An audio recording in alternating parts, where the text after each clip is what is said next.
Hello, this is Richard Beach for sonicstate.com/amped. That's Sonic State's guitar channel. Today I'm looking at the rather luscious Vox Bruno amplifier. This is the 18 watt version, so there's already been a 35 watt version before, I think. And basically it's just very slightly different, a few little tweaks here and there, and basically a smaller version of that slightly bigger amplifier.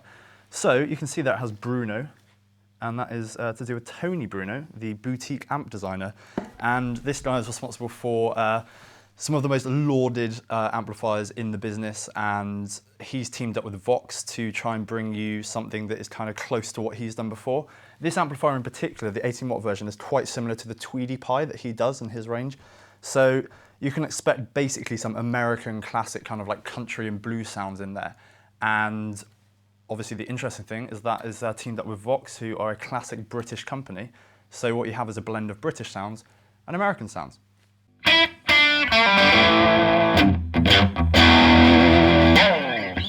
So I said American sounds mixed with British sounds.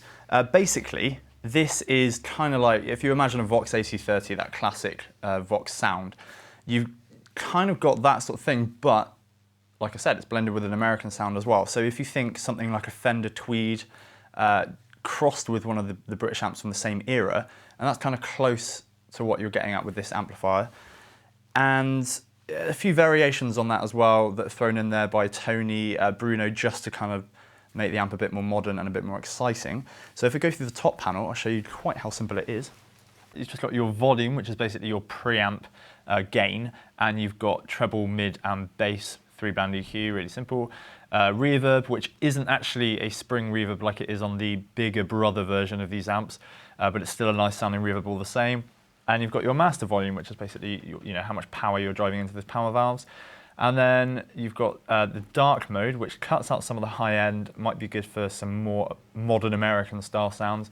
And then you've got your mid boost, which boosts some of the mids and boosts also some of the gains. So if you want to do a guitar solo, or if you're a lead guitarist, then you can engage that mid boost and that'll be the right sort of sound for you, basically. Okay, so let's have a look around the back. We have a mains power supply. It is not universal, it's only for the UK, so it's 220 to 230 volts. And then going along, we have an extension out for the cab, or you can just plug into an external cab directly and bypass the cab in the actual amp itself. And you can switch the impedance from 8 ohms to 16 ohms, which is pretty handy. And then what is always handy on an amplifier is to have an effects loop. You've got your send and return right there. So your tubes are two 12AX7s in the preamp, and you've got two 6V6s in the power stage, and then you don't have anything driving the spring reverb setting, like I said, because it's not a spring reverb on this unit. And the speaker is a Celestion G1265 Heritage, so again, catering towards that kind of classic old school sound. The amp itself, this is probably for people who want a slice of Tony Bruno's action without having to fork out almost $3,000 for one of his amps. And also his amps are in short supply because he's basically just one bloke making amplifiers. In the last decade, he's done pretty well to get a pretty good name for himself on that scene. He's worked with Vox before. I think this is actually better than what he's done with Vox before, and it's got more of his identity slapped on it. So what we're going to do is run through some of the sounds and see what it can do from the kind of the more country and blues sounds that it's actually supposed to do, working up to see if it can reach those sort of more modern American sounds that the big brother of this amp can do as well.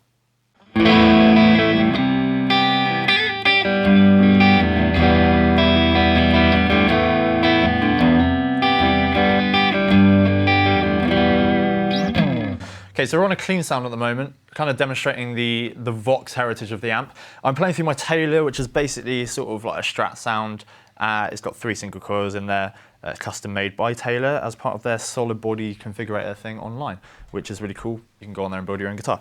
And I'm going through a Fender coily lead into the actual amp itself. It's being picked up by an SE Electronics Voodoo VR1 ribbon microphone. So this is supposed to be a British sound that we're going to do now. an old 60s style British sound just to demonstrate that Vox chime that this amp definitely has actually. And I think, controversially, that the Vox chime is more pleasant on the ear than maybe the AC30 chime is.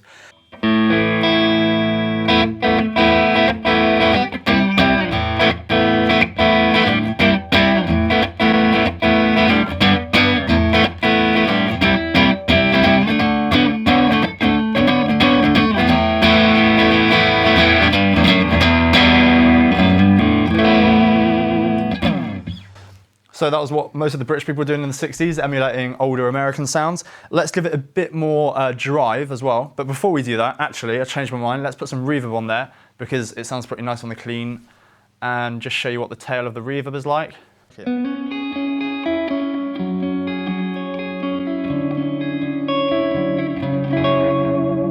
You can get some 60s style surf sounds out of it. So.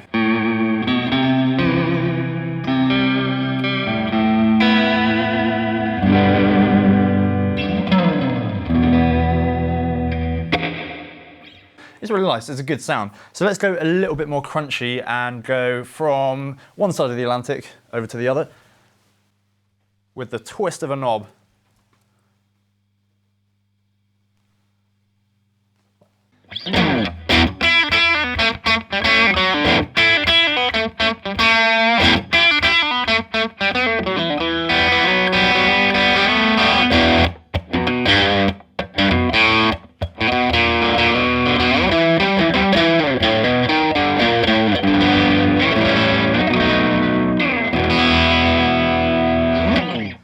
I think this is the most convincing sound actually that this amp does. The British sound sounds great. If you're going for those sorts of clean sounds, it sounds kind of like an emulation of those sorts of earlier sounds, but actually a bit nicer than they sounded back in the day.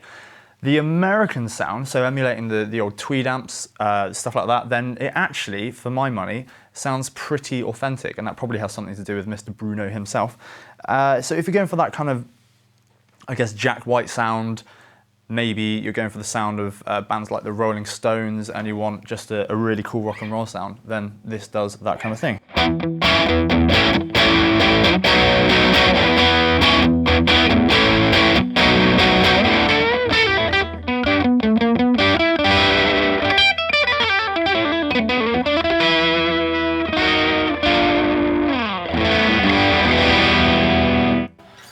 Sounds pretty convincing. Let's give it a little bit more gain. You can pretty much do punk rock with this as well, so let's see if we can get those sorts of sounds out of it. Play with the EQ a little bit now as well. Take some of that mid out and let's switch the mid boost off. Let's get the dark mode on.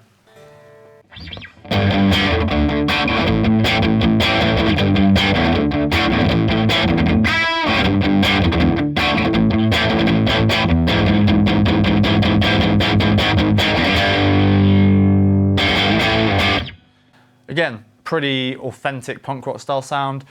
The only problem with it is that obviously you can get all these sounds in bigger amps, and then when you've got a bigger amp, maybe if it's dual channel, then you can switch between them and it's kind of easier to go from one sound to the next. The main problem with having a single channel amplifier that does loads of these different sounds quite authentically and in my opinion quite pleasantly, it's not versatile if you're actually using it in a live situation. It's versatile if you're using it in a studio, if you're using it at home. I would have this amp in the drop of a heartbeat. In the drop of a heartbeat? In a heartbeat at home. And I'd be happy using it. I think it sounds really good. So it does loads of sounds convincingly. If I give it more gain now, you can see how heavy it can sound.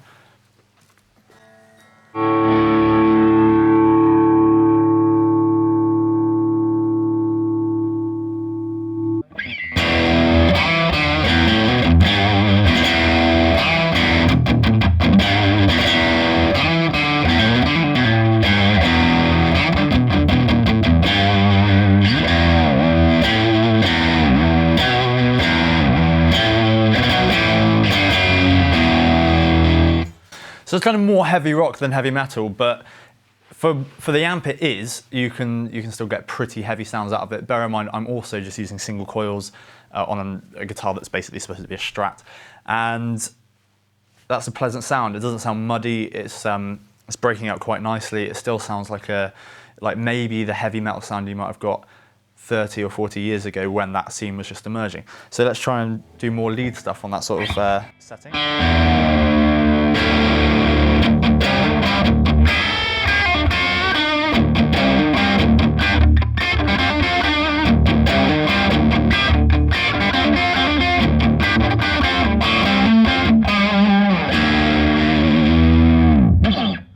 And it will obviously get heavier if I whack the massive volume full up, which is really, really loud. I don't know if I can demonstrate very quickly how loud that can be. Yeah.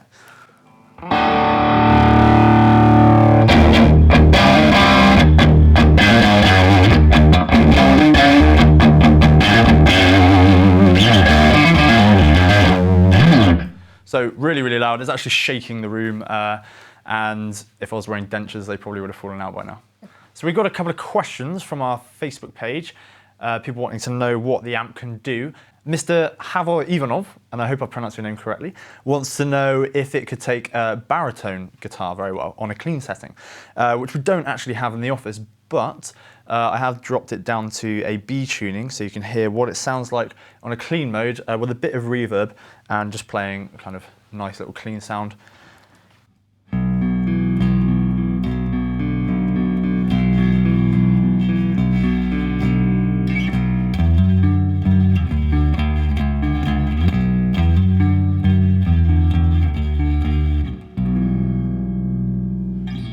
And Mr. Robert Furkamp, I hope I've pronounced your name correctly as well, wanted to know if it could take a gnarly fuzz pedal. Luckily, I do have one of those in my rig. It's a Fox electronic tone machine, which can produce quite a bright octave fuzz sound. And seeing as it does an octave and we're in a drop tuning, might as well make use of that. So here we go with that.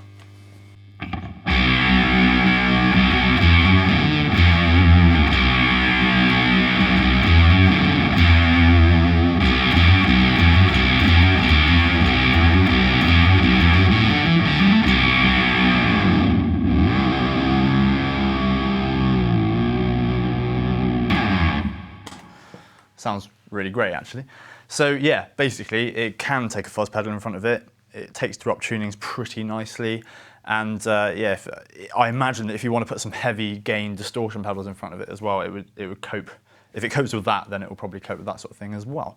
So now on to my least favorite part of the review, which is the bottom line, trying to summarize probably about a year's worth of R&D work by Vox into a few sentences.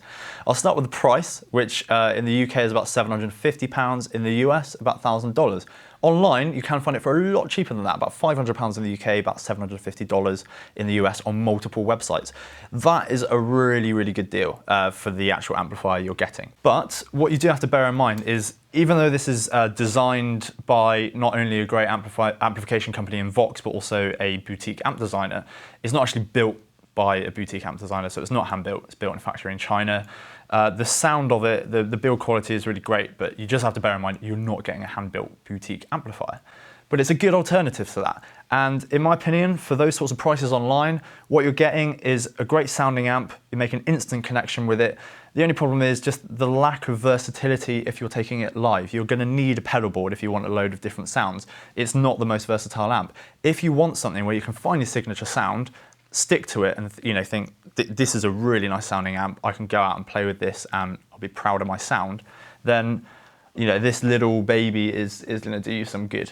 Although if you did want a bit more versatility, you could go for the big brother of this amplifier, the next model up, and you get foot switch control, so you can boost the mid-range and the volume on the mid boost, and you can also have something called macho mode, which just does a very similar thing. So if you want more versatility, go for the bigger model, but this is a great little amp and a good job by Vox, I think.